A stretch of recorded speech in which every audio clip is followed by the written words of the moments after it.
do Senhor Jesus. Amém? Amém. Obrigado pelo convite, obrigado, pastor Marcolino, por permitir estar aqui, da igreja, obrigado a Luciana também pelo convite, o Paulo, os jovens.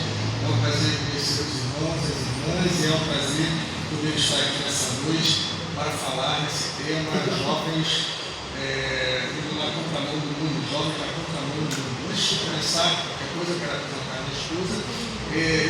Quando estava chegando ali, eu recebi uma ordem, não precisa me apresentar, que a gente vai ficar de pé, né? Então, vou apresentar a minha esposa Marta, que está aqui comigo, minha esposa, o meu filho, nosso filho Pedro, de 14 anos, que é adolescente, não pôde estar aqui conosco, mas é um adolescente já de 14 anos, que já está com 1,82 m, na classe do meu tamanho, e mais não pôde estar aqui. Eu quero parabenizar já pela liderança dos jovens, adolescentes, aos jovens adolescentes, por esse congresso e também pela escolha do tema, um tema muito interessante. Quando pensei nesse tema, jovens na contramão do mundo, semeando as verdades, mas principalmente nessa expressão, jovens na contramão do mundo, uma palavra me veio à mente logo no primeiro momento. Jovens na contramão do mundo, uma palavra saltou aos meus olhos, veio à minha mente logo no primeiro momento.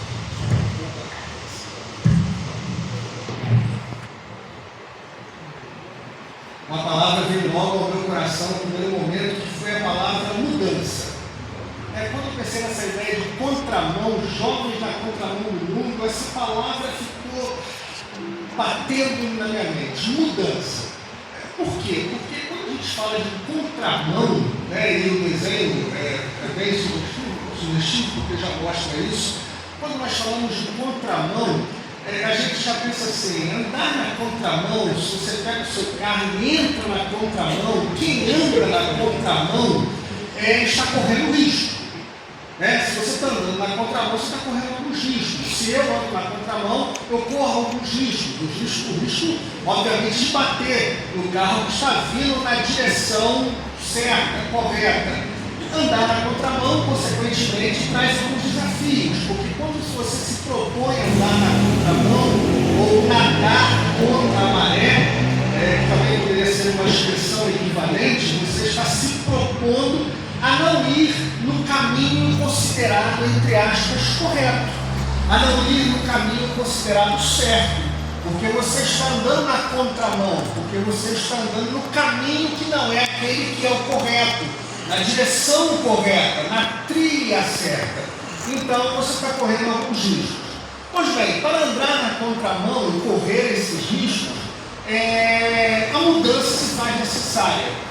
Por que a mudança se faz necessária? Porque quando eu me proponho a mudar, se eu não estou andando naquele caminho correto, se eu estou indo justamente na contramão, se eu não estou indo naquela direção que é a convencional, que é aquela que o sentido diz que é o certo, se eu não estou andando naquela direção que dizem que é a correta, na qual eu devo andar, é porque eu estou mudando um caminho. O caminho está me dizendo que é aquele ali, a seta está me dizendo que é aquela ali, mas eu digo não vou por esse caminho, não vou seguir essa orientação, não vou seguir essa seta, não vou seguir esse trajeto que todos dizem que é o correto, então eu vou por um outro caminho, vou mudar. Mudança. E é sobre isso que eu gostaria de falar nesta noite.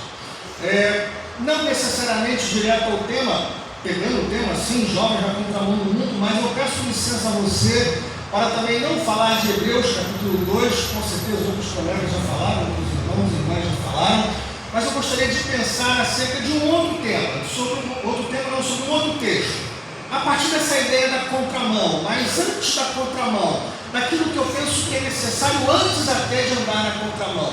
Antes de andar na contramão é necessário mudar. É necessário virar a página, é necessário virar a chave, é necessário uma mudança. E aí eu gostaria de pensar com vocês, com os irmãos e com as irmãs, num texto que é muito interessante, que fala de um momento muito traumático da vida do povo de Deus, e esse momento muito traumático da vida do povo de Deus implicou em mudança. E essa mudança fez com que o povo, consequentemente, andasse na contramão daquilo que seria o correto, entre aspas, daquilo que seria o certo. Eu peço a você que abra a sua Bíblia, ou acesse a sua Bíblia, no livro do profeta Jeremias, capítulo 29, e nós vamos ler do versículo 4 ao versículo 14. É um texto interessante, é um texto do Antigo Testamento. Eu gostaria de convidá-lo à leitura. Convidá-la à leitura desse texto de Jeremias, capítulo 29, do versículo 4 ao versículo 14.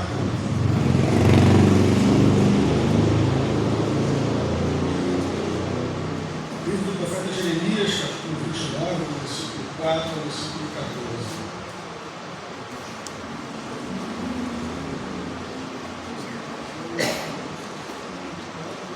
Jeremias, capítulo 29, versículo 4 ao versículo 14. Vamos ler esse texto e peço aos irmãos e às irmãs atenção à leitura do texto. É um texto muito interessante que nós vamos ler nesse momento. Assim diz o Senhor dos Exércitos, o Deus de Israel, a todos os exilados que eu deportei. Jeremias 29, de 4 a 14, tá bom? Assim diz o Senhor dos Exércitos, o Deus de Israel, a todos os exilados que eu deportei de Jerusalém para a Babilônia. Edificai casas e habitai nelas, plantai pomares e comei o seu fruto. Tomai esposas e gerai filhos e filhas. Tomai esposas para os vossos filhos e dai vossas filhas a maridos, para que tenham filhos e filhas. Multiplicai-vos aí e não vos diminuais. Procurai a paz da cidade para onde vos desterrei, e orai por ela ao Senhor, porque na sua paz vós tereis paz. Porque assim diz o Senhor dos Exércitos, o Deus de Israel: não vos engane os vossos profetas que estão no meio de vós, nem os vossos adivinhos, nem deis ouvidos aos vossos sonhadores que sempre sonham segundo o vosso desejo. Porque falsamente nos profetizam eles em vitória. Eu não os enviei, diz o Senhor. Assim diz o Senhor: logo que se cumprirem para a Babilônia 70 anos, atentarei para vós outros e cumprirei para convosco a minha boa palavra, tornando a trazermos para este lugar. Eu é que sei que pensamentos tenho a vosso respeito, diz o Senhor, pensamentos de paz e não de mal, para vos dar o fim que desejais. Então me invocareis, passareis a orar a mim, e eu vos ouvirei. Buscar-me-eis e me achareis, quando me buscardes de todo o vosso coração. Serei achado de vós, diz o Senhor, e farei mudar a vossa sorte. Congregar-vos-ei de todas as nações e de todos os lugares para onde vos lancei, diz o Senhor, e tornarei a trazer-vos ao lugar de onde vos mandei para o exílio. Amém? Amém. Mudança. Esse é um momento muito traumático. Esse texto fala de algo muito traumático que aconteceu na história de Israel. Esse texto fala rapidamente, para a gente não cair de paraquedas nesse texto, para você entender o que está acontecendo aqui. Houve um momento na história do povo de Israel, os profetas alertavam o povo de que o povo estava no caminho errado, de que o povo deveria se converter a Deus, de que o povo deveria mudar o seu caminho, de que o povo deveria mudar a direção da sua vida, de que o povo deveria deixar de adorar os outros deuses, de que o povo deveria se converter e buscar novamente a Deus. Mas apesar dos profetas terem falado ao povo durante muito tempo, e o próprio Jeremias vai dizer em um dos seus capítulos, dizendo que por 23 anos ele profetizou ao povo de Israel para que o povo de Israel se voltasse para Deus. Apesar desse apelo dos profetas, o povo não se arrependeu, o povo não se converteu, o povo não ouviu a voz dos profetas que alertava o povo para que o povo deixasse os seus maus caminhos. E aí então, apesar dos alertas, dos avisos dos profetas, o povo continuou no seu mau caminho. Consequentemente, Deus, num ato disciplinar ao povo, permite que um outro povo do lado norte, chamado Babilônia, invadisse Jerusalém, entrasse em Jerusalém, destruísse o templo e levasse o povo cativo para a terra da Babilônia. Isso aconteceu em duas levas. A primeira leva foi provavelmente no ano 598 a.C. e a segunda leva no ano 586 a.C. No primeiro momento, numa primeira leva, a tática, a estratégia da Babilônia era uma estratégia muito perspicaz. O que eles faziam? O que eles fizeram? Eles não levaram todo o povo logo no primeiro momento. Eles levaram os líderes, o rei, Joaquim, a rainha mãe, os líderes do povo, os sacerdotes, e isso não era à toa. Eles assim fizeram porque a ideia é: vamos levar os líderes, vamos levar o rei, vamos levar os sacerdotes, para que o povo sem liderança fique perdido, fique realmente como uma ovelha sem pastor, e aí então fique mais fácil ainda da gente dominar esse povo. Esse povo então é levado para o exílio, é exilado, é levado para a Babilônia, e a profecia de Jeremias dizia que o povo ficaria lá por 70 anos. O povo então sai da sua terra, é exilado, e lá então eles têm que lidar com uma nova realidade. Eles estão numa terra que não é a terra deles, eles estão com um povo que não é o povo deles, eles estão num lugar que não é o lugar da morada deles, eles convivem com pessoas que não têm os mesmos pensamentos que eles têm, que não têm os mesmos hábitos que eles possuem, que não têm a mesma maneira de viver. E agora esse povo, nessa situação de exílio, vivendo numa terra que não é sua, convivendo com pessoas que não são as suas pessoas, os seus vizinhos, as pessoas que pensam da mesma maneira, que têm os mesmos hábitos. Agora esse povo que está nesse exílio, nesse evento traumático, de ser arrancado de sua terra e ir para uma terra estranha, se vê diante de um grande desafio. O que nós vamos fazer da nossa vida de agora em diante? Como vai ser a nossa vida? O que nós vamos fazer agora? Mudança. Eles saíram do ambiente que eles estavam, eles saíram da situação natural em que eles habitavam, com a sua cultura, com os seus hábitos na sua terra natal, são arrancados abruptamente para um outro lugar. E aí então há uma mudança geográfica, mudança de terra, é verdade, mas não apenas uma mudança geográfica, de país, de terra, mas há também uma mudança cultural. Aquele povo tem outros hábitos, aquele povo tem uma outra maneira de viver, aquele povo tem outros deuses, outra religião, aquele povo tem uma outra maneira de pensar, uma outra maneira de ver a vida, de enxergar as pessoas. Aquele povo tem uma outra maneira de se relacionar. Então há nessa tirada abrupta de sua cidade, há uma mudança. Eu tenho um livro muito interessante que fala justamente sobre a vida de Jeremias, alguns capítulos do livro do profeta Jeremias. O título do livro é Corra com os Cavalos. Ele pega aquele texto do próprio livro do profeta Jeremias, capítulo 12, versículo 5, que diz assim: se você está cansado correndo com homens que vão a pé, como você vai poder competir com os que vão a cavalo? Se em terra de paz você não está seguro, o que você vai fazer na floresta do Jordão? É interessante esse texto porque Jeremias estava num momento de autopiedade, se vitimando pela pressão que sofria por ser um profeta, pregando uma mensagem que o povo não queria ouvir. E aí então, quando ele pensa que Deus vai consolá-lo, Deus realmente consola, mas quando ele pensa que Deus vai pegar no colo e dizer: eu sei, Jeremias, você está sofrendo muito. O que Deus fala para Jeremias é: se você está cansado correndo com homens que vão a pé, como é que você vai competir com os que vão a cavalo? Ou seja, Jeremias, a coisa vai piorar um pouquinho mais. Então, se você já está cansado agora, vai ficar ainda pior.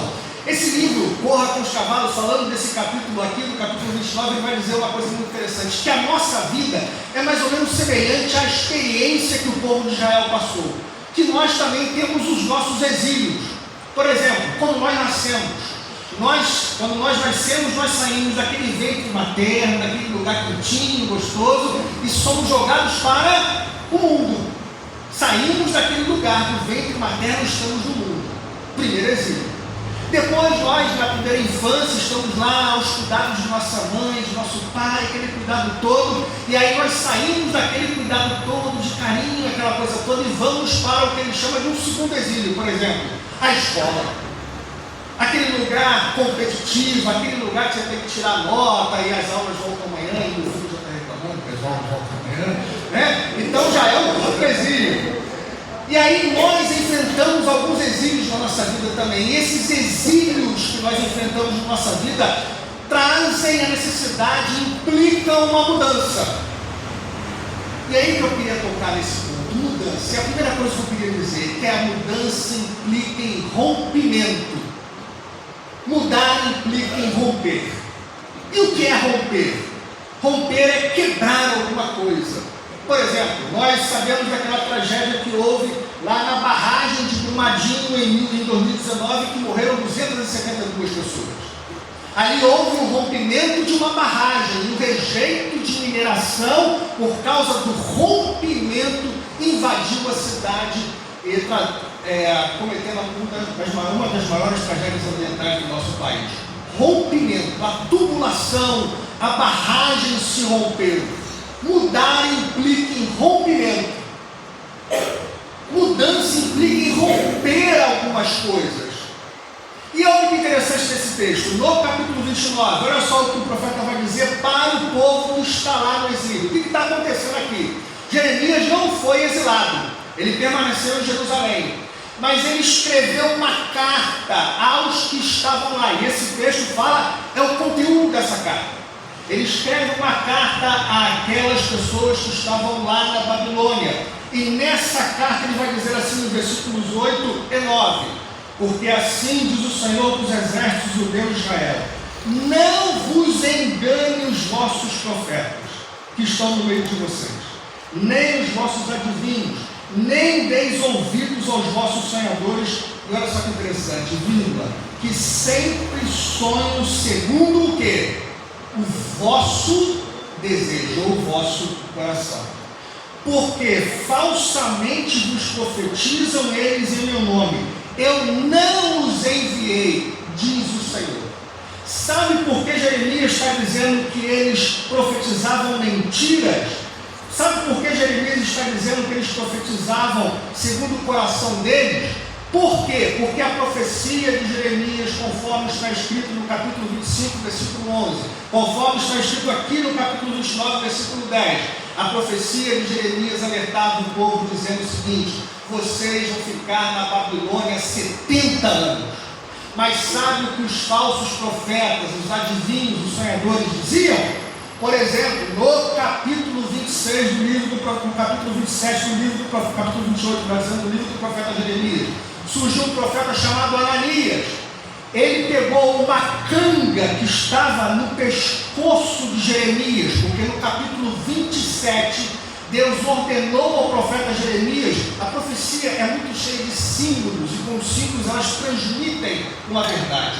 Deus ordenou no capítulo 27 do livro do profeta Jeremias, Deus ordenou que Jeremias construísse cangas com tiras, aquele instrumento que se coloca nos animais, nos bois, que ligam eles à carroça, né, vamos dizer assim, para que eles possam guiar aquele veículo, construísse cangas e enviasse aos reis das outras nações, inclusive ao rei de Judá, para simbolizar que eles estariam debaixo do jugo do rei da Babilônia, de Nabucodonosor.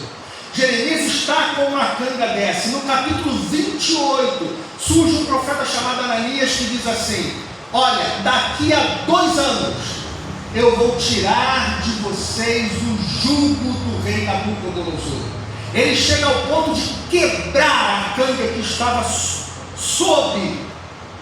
em cima, sobre o pescoço de Jeremias, para simbolizar que em 2 anos eles seriam libertos, o povo de Israel seria liberto do jugo do rei da Babilônia. É por isso que o versículo 8 vai dizer assim: não engane os vossos profetas que estão no meio de vocês.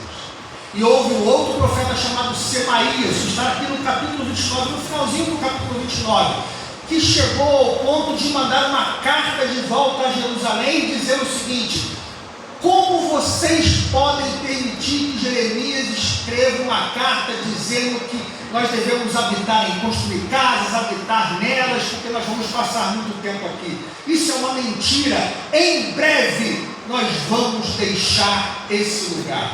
Mas isso era uma mentira. Não confie em palavras falsas daqueles que falam que sonham segundo o vosso desejo, aquilo que vocês querem ouvir. É aqui que está o rompimento. Meus irmãos, qual seria, no nosso imaginário, a palavra que nós entenderíamos de Deus, se nós não tivéssemos acesso à profecia de Jeremias? Seria a palavra, qual a palavra que nós gostamos mais de ouvir? É a palavra que diz assim, são 70 anos, ou a palavra que diz são apenas 2 anos? É claro que nós dizemos assim, glória a Deus, aleluia! 2 anos, Deus falou, Deus está nesse negócio. Isso é palavra de Deus. 2 anos, 70 anos, 70 Deus não enviou. Isso não é a palavra de Deus. 2 anos sim, isso é a palavra de Deus.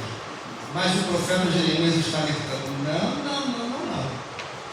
Esses profetas falam aquilo que vocês querem ouvir. E vocês ainda não entenderam que esse tempo na Babilônia é justamente uma oportunidade que vocês terão para romper velhos hábitos, velhos costumes, velhas maneiras, para romper o jeito longe de mim que vocês têm vivido. Mudança implica em rompimento. Quando nós nos propomos a mudar, nós estamos dizendo assim, terei que romper alguma coisa. Os profetas alertaram o povo enquanto o povo estava em Jerusalém. 23 anos Jeremias profetizou, mas apesar de durante 23 anos Jeremias ter profetizado, não houve mudança na vida do povo. E Deus está dizendo assim, vou tirar vocês daí, vou trazer vocês para um lugar em que vocês terão que mudar, e ao mudar, a mudança vai implicar com que vocês rompam com algumas coisas, hábitos, costumes, ideias. Mudança implica em rompimento. Uma vez eu li uma frase, um pensamento do Fernando Pessoa, do poeta português Fernando Pessoa, que é muito interessante. Ele diz assim, há um tempo que é preciso abandonar as roupas usadas que já têm a forma do nosso corpo e esquecer os nossos caminhos que nos levam sempre aos mesmos lugares. Há um tempo que é preciso abandonar as roupas usadas, porque elas já pegaram a forma do nosso corpo. Há um tempo que é preciso esquecer os nossos caminhos, alguns caminhos pelos quais nós andamos, porque às vezes esses caminhos que nós andamos sempre estão nos levando sempre para os mesmos lugares. Eu sei que a proposta dos jovens e dos adolescentes, a proposta da igreja, é resgatar algumas coisas. E às vezes, para resgatar algumas coisas, nós precisamos mudar. E essa mudança, gente, vai implicar que a gente rompa com algumas coisas, que a gente deixe algumas coisas. Talvez a gente tenha que deixar aquilo que a gente faz sempre daquele jeito. Ah, mas eu sempre fiz assim, mas o sempre fiz assim está te levando sempre para o mesmo lugar. Talvez eu preciso disso. Ah, Bilson, mas quando rompe alguma coisa, dói, não dói? Você não deu o exemplo da barragem, que se rompeu o ovo para a tragédia, dói. A mudança geralmente traz dor. A mudança geralmente traz alguns inconvenientes. A mudança, muitas das vezes, ela traz alguns riscos. A mudança, muitas das vezes, ela traz alguns perigos. A mudança, algumas vezes, traz até algumas batalhas. Mas a mudança, às vezes, é a oportunidade que a gente tem de viver algo novo, diferente, melhor, excelente na nossa vida. Que só depende justamente da gente vencer aquela etapa de romper, de passar por aquele momento de dor do rompimento.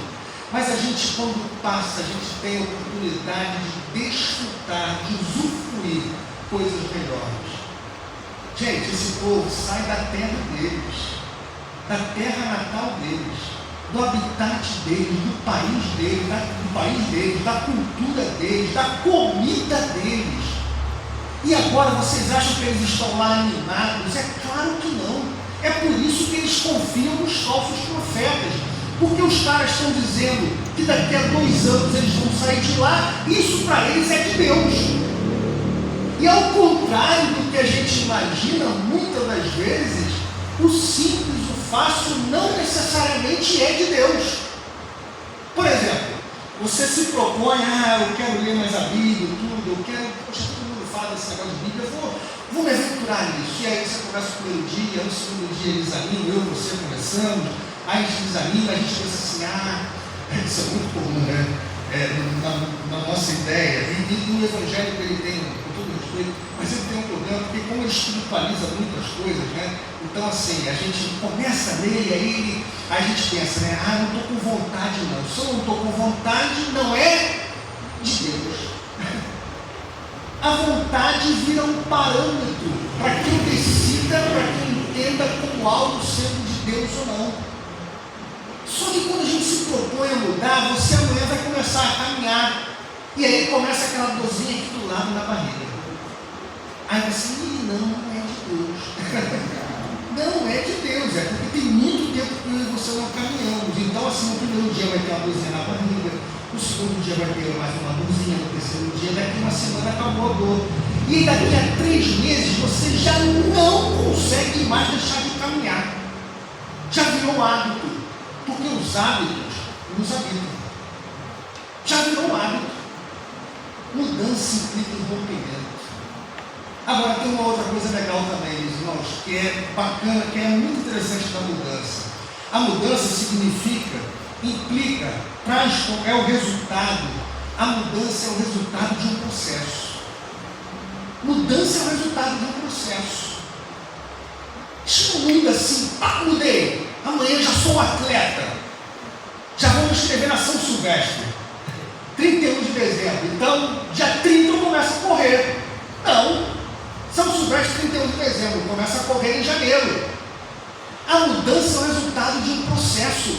Olha só o que o texto vai dizer. O povo está lá, triste, chateado, chorando, com saudade da terra, amargurado, decepcionado com Deus, que permitiu que o povo pagão entrasse na terra e dominasse aquela terra, destruísse o templo, destruísse os muros.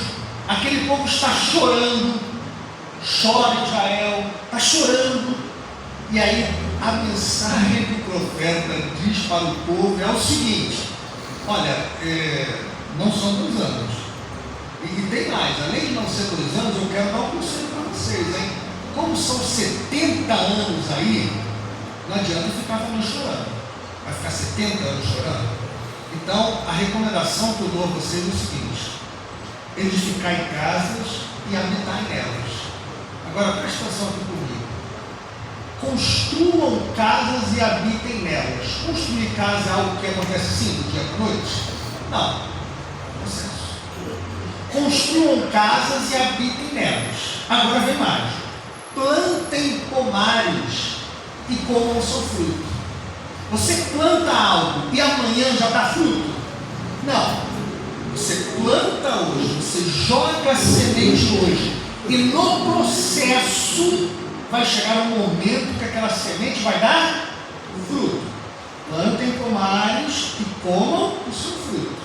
Tomai esposas e gerai filhos e filhas. Tomai esposas para os vossos filhos e dai vossas filhas a maridos. Ou seja, eu vou tomar esposa para mim, eu vou dar os meus filhos, as minhas filhas para que elas tenham marido. Olha só, já é uma outra geração, não é mais a minha, são os meus filhos. Por quê? Porque eles iriam ficar 2 anos, 3 anos, 5, 10, eles iriam ficar lá 70 anos. Então, o que Deus está dizendo através do profeta para o povo é o seguinte: gente, olha só, não adianta ficar ó vida, ó céus. Não adianta ficar clamando aqui a mim, dizendo que o céu desça aqui a terra, porque a realidade de vocês agora é essa. Então, é o seguinte: se a realidade de vocês agora é essa, façam o melhor na realidade que vocês estão.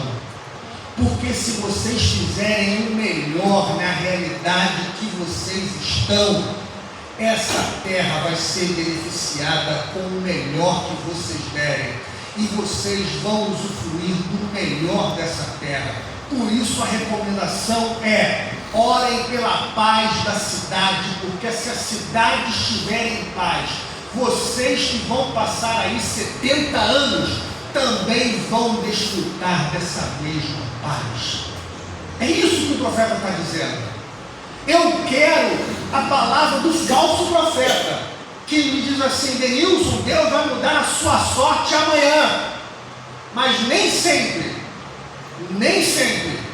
a palavra que vem dizendo que Deus vai mudar tudo amanhã ou semana que vem, nem sempre essa palavra é de Deus. E é palavra de Deus também a palavra que diz assim: olha, não é hoje, não é amanhã, vai levar um tempo ainda muito longo. Mas Denilson, pense o seguinte: eu sei, dói, é ruim onde você está, mas pensa o seguinte: a grande questão não é a linha de chegada, um lá. A grande questão é o que você vai viver aqui durante um processo. Porque enquanto você estiver aí, Deus estava dizendo isso para o povo: vocês terão a oportunidade de refletir, de pensar, de mudar, de fazer tudo diferente que vocês não fizeram no tempo que estavam lá em Israel. Agora, nessa terra estranha, durante esses 70 anos, vocês terão a oportunidade de ver realmente, de sondar o coração de vocês, ver quão longe vocês estavam de mim, e aí vocês terão a oportunidade de se reencontrarem novamente comigo. Mudança implica em processo. Infelizmente, a nossa mentalidade evangélica não gosta de falar de processo. Nós gostamos é de milagre. Calma, eu também gosto. Não precisa me chamar de igreja. Eu também gosto. Mas milagre não é só aquele que acontece assim. Comece a ver também os processos em que Deus nos coloca como sendo algo da ação da poderosa mão de Deus. Eu gostaria de convidar você a pensar que o processo também pode ser uma ação de Deus na sua vida. Porque ninguém aprende a dirigir de um dia para o outro. Você pega o carro na primeira vez, você está na autoescola, e você passou, você só passou. Aí você vai pegar o carro a primeira vez, e o teu sonho, o teu desejo é que você não encontre uma ladeira. Mas não é só a ladeira. O teu sonho é que você não encontre, o problema não é a ladeira. O teu sonho é que você não encontre um engarrafamento na ladeira. Porque a hora que os carros começarem a andar, você não sabe o que fazer. Você não sabe como controlar a embreagem, você não sabe como usar o freio de mão, o carro vai morrer, o pessoal buzinando lá atrás. Mas isso é um processo. Você saiu da autoescola, você está habilitado. Estou habilitado, já sou o Senna. Não, você está habilitado. E aí você então, no processo, durante o tempo, você vai dirigir, você dirige na rua do seu bairro, você já vai para a igreja, você vai pegar a Avenida Brasil, você vai pegar a linha vermelha, a moto passando por quanto é lado, a moto passando por cima. Então você vai, né? Aí você depois, você fica no começo, você está com as duas mãos assim no volante, né? O rosto quase no vidro. Aí depois de um ano, 2 anos, aí depois você está com a mão aqui, a outra aqui, né? Aí já virou festa, né? Aí você está. Mas é porque houve um processo. Gente, é obra de Deus também os processos, meus irmãos. Não descarte os processos. Não desconsidere o tempo que Deus está levando para trabalhar e moldar o nosso coração. Não pense que é só a ação de Deus, algo que Deus faz assim, porque Deus não é gênio da lâmpada. Deus quer trabalhar em nós. Eu me lembro, e parece que eu estou vendo hoje, aqui na minha frente, quando eu cheguei no seminário, tem uma placa lá no seminário, né? E o seminário fica no alto lá, o seminário do Sul da Tijuca, fica assim bem no alto, você tem que subir. E aí, quando você está chegando na entrada do seminário, tem uma placa que diz assim: Seminário Teológico Batista do Sul do Brasil, desde 1908, lapidando vocações. Você sabe o que é lapidar, né? Pegou a pedra bruta, vai lapidar para transformá-lo no quê? Um diamante. Eu me lembro que uma das aulas de homilética, uma das aulas que ensinam a gente a pregar, vamos tempo ensinar a gente a pregar, o professor perguntou assim: quando já pregam nas suas igrejas? Aí todo mundo, né, achando que estava abafando, né, levantou a mão, etc, já prego, tal, etc. Geralmente assim, né, a pessoa começa a pregar na igreja, a igreja vai no seminário, tal, aquela coisa toda. Aí muitos levantaram a mão, o professor olhou e disse assim: tenho muito a fazer aqui. Tem muita pedra bruta para lapidar. Com Deus também é assim, meus irmãos. Às vezes nós somos imediatistas. E a geração de hoje nós somos muito imediatistas. A gente não tem paciência para ouvir um áudio de 3 minutos no WhatsApp. Se alguém manda um áudio para você de 3 minutos no WhatsApp, você bota na velocidade 2, porque não tem assim. Porque nós gostamos das coisas assim. O imediato, o rápido, fala logo. Para que tanto tempo? Vamos lá, é assim. Nós somos imediatistas. Só que com Deus não funciona assim. Ele vai trabalhando na gente. E aí isso me encaminha para o terceiro e último ponto. A mudança renova as nossas esperanças. Olha o que diz o versículo 10 do nosso texto. Assim diz o Senhor: logo se cumprir para a Babilônia 70 anos, atentarei para vós outros e cumprirei para convosco a minha boa palavra, tornando a trazermos para este lugar. Eu é que sei que pensamentos tenho a respeito de vós. Por que o profeta está dizendo isso? Por que Deus está dizendo isso através do profeta? Porque o povo está lá numa terra que eles não gostam, com gente que eles não apreciam. Você acha que eles estão felizes? Não, o povo não está feliz. E Deus está dizendo assim: vocês acham que eu fiz um mal para vocês, né? Deixando vocês aí 70 anos. E aí o profeta diz assim, Deus diz através do profeta: eu é que sei que pensamentos tenho a respeito de vocês.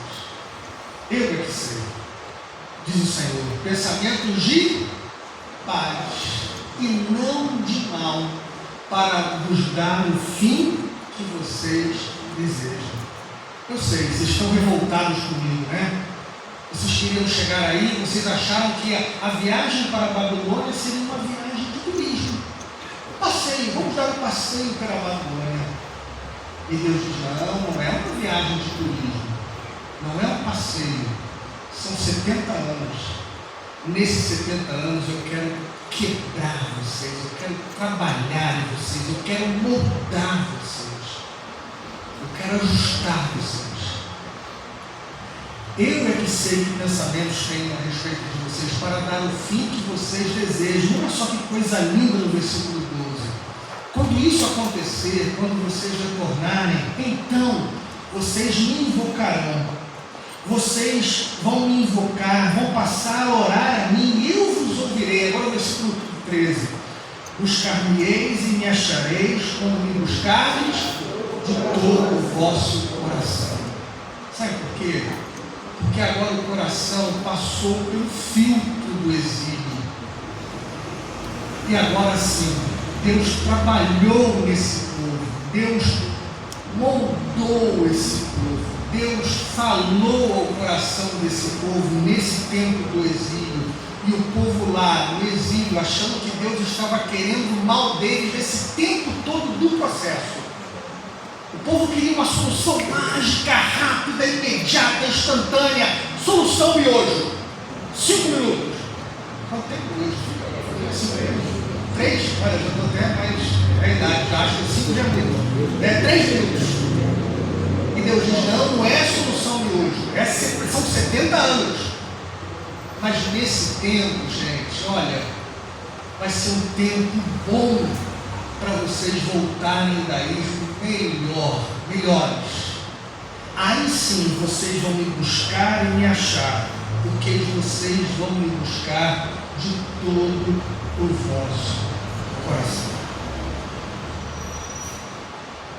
Sua visão só se tornará clara quando você puder olhar. Sua visão só se tornará clara quando você puder olhar para dentro do seu próprio coração.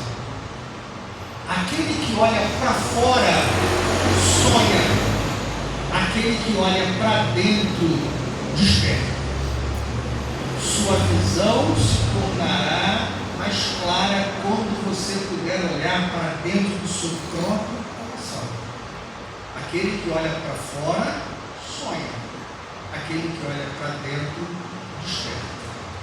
Uma frase atribuída ao psiquiatra suíço Carl Jung. Quando nós nos propomos olhar para dentro do nosso coração, nós temos a oportunidade de olhar para dentro de nós e ver as coisas que precisam ser transformadas. E quando nós olhamos para dentro de nós temos a oportunidade de nos despertarmos para algo diferente. Uma mudança. Essa mudança muitas vezes vai implicar em rompimento, um racha. Pode trazer dor, que pode trazer sofrimento. Essa mudança é o resultado de um caminho, de um processo. A gente não muda assim instantaneamente. É um processo, é um caminho, é cada dia, é um caminhar. Mas essa mudança renova as nossas esperanças de viver algo melhor. E quando nós chegarmos lá, nós vamos olhar para aqui atrás e dizer assim: gente, quanta coisa eu perdi por ter vivido lá atrás. Se eu soubesse que era tão bom isso que eu estou vivendo agora, eu teria feito diferente já muito.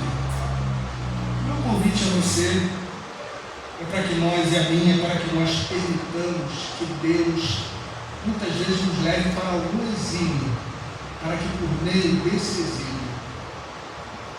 os nossos corações possam ser sondados, nós possamos ser transformados e possamos viver algo extraordinário, excelente, que Deus deseja que nós vivamos. Esse extraordinário, excelente, não é necessariamente fazer coisas miraculosas. Pastor, é verdade, agora eu orei, o cego passou a ver. Não é isso necessariamente, não é disso que eu estou falando. Se for isso, ótimo, mas não necessariamente isso. Mas é de ser uma pessoa melhor, um homem melhor, uma mulher melhor, um marido melhor, uma esposa melhor, um ser humano melhor, um ser humano cada vez mais parecido, conformado à imagem de Jesus. Que assim seja, em nome dele. Amém? Amém. Vamos orar. Senhor, traz ao nosso coração estas verdades. É certo, Deus, que nós em nossas vidas vivemos sim alguns exílios. E nesses exílios nós não entendemos algumas coisas, talvez não as entendamos mesmo. Nós choramos, nós sofremos, nós queremos que as soluções sejam rápidas, prontas, instantâneas, imediatas, mas elas não são. Por isso, Deus, nesse caminho, nesse longo caminho, vai trabalhando na gente, para que a gente entenda a tua voz e entenda os teus mistérios e entenda aquilo que queres fazer em nós, para que no final, depois de termos os nossos corações sondados e realmente termos condições de ver o que estava dentro de nós, possamos sair dessa experiência de exílio melhores. Como foi com Israel? Depois desses 70 anos de exílio na Babilônia, houve o surgimento, por exemplo, da sinagoga, porque lá eles não tinham templo. E é por isso que no Novo Testamento aparece sinagoga, aquele lugar de reunião dos judeus, para que eles pudessem preservar a sua língua, a sua cultura, a leitura do texto das Sagradas Escrituras. O povo que antes era idólatra, volta do exílio monoteísta, adorando o único e verdadeiro Deus. Que assim também seja conosco em nossa vida. Que por meio dessas experiências possamos crescer, possamos nos tornar pessoas cada vez mais parecidas, conformadas à imagem do Teu